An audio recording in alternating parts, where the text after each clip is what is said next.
hello guys 11 दुगुने 22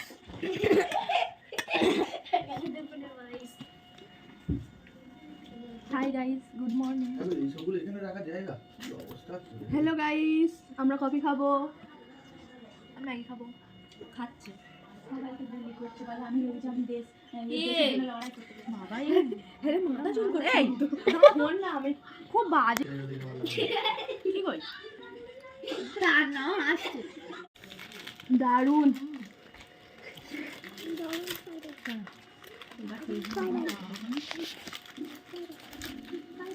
আরে মিষ্টিটাও দারুন একটা শুধু দেখতে পাচ্ছে না তোমার হচ্ছে গিয়ে আমি যে কাটছি হ্যাঁ হ্যাঁ হ্যাঁ যেটা আমি ফটো তুলেছিল তো হ্যাঁ তো বিস্কুটটা ওই আমার মেরি বিস্কুট আর কখন কি হবে বলে যায় না স্কুলে গিয়ে 4 বার বমি করি স্কুল থেকে ফোন করেছে তুমি স্কুলে